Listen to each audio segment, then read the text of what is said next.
In the previous lecture, we mentioned some of the basics about how to read a phase diagram. In this section, we'd like to give you some of the kind of hidden tricks and some of the little subtleties and pieces of other information that you can get in a pretty straightforward way from interpreting a phase diagram. So remember, the basics of the phase diagram are when a specific pressure and temperature combination is named, you can lay a dot down on your phase diagram, and where the dot lands, solid, liquid, gas phase, or phase boundary, you can make a prediction as to what state of matter the pure chemical substance is going to be in. So in the last lecture, we talked about, well, what phase of matter is water going to be in if the water sample is at a pressure of 1 atmosphere and a temperature of 100 degrees. That's water's normal boiling point. It's in transition from the liquid to the vapor phase, so your dot is right there.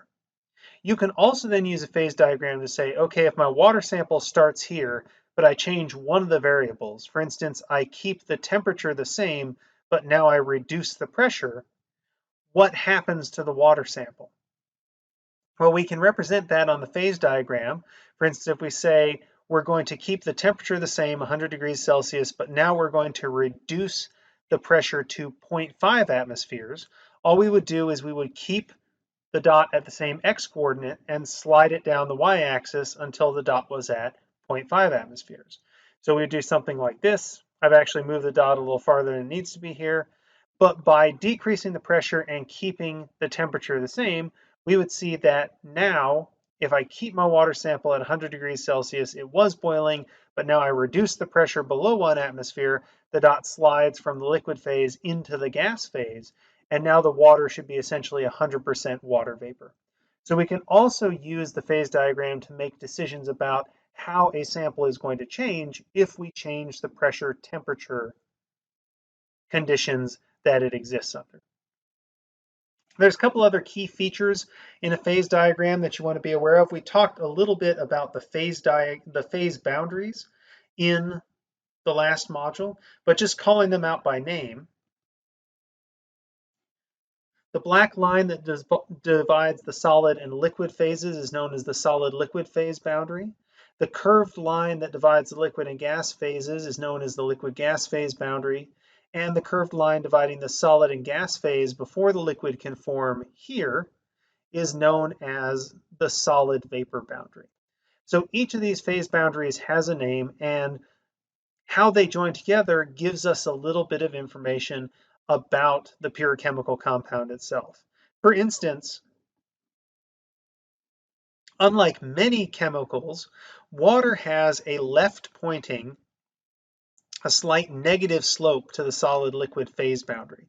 If the slope were 0, it would be straight up and down like this, but it actually points just a little bit to the left. And what that actually means is, if I was to pick an arbitrary point like right here, keep the temperature the same, stay under 0 degrees Celsius, but increase the pressure, my line would climb and climb and climb and climb and climb, and eventually somewhere up here, we would get a transition with increasing pressure from solid to liquid. And what this means is that the liquid phase of water is actually more stable at higher pressures than solid ice is. And furthermore, that corresponds to the liquid phase being more dense than the solid phase, which is why solid water ice floats on liquid water. And that's an unusual property for water to have. Most chemical compounds have a right-facing or positive slope to the solid-liquid boundary, indicating that the solid is actually most stable under high pressure and is more dense.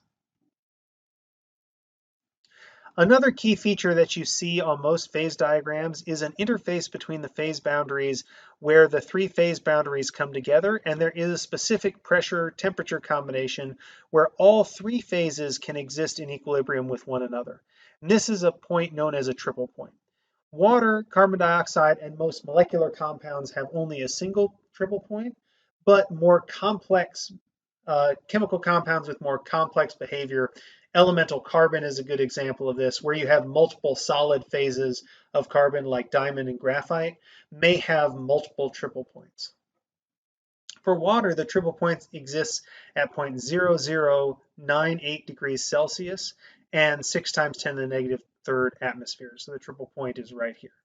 Most chemical compounds have a triple point somewhere on their phase diagram, but a few chemical compounds have more than one triple point because they have multiple solid phases of matter, for instance. And so you'll find the triple point right here.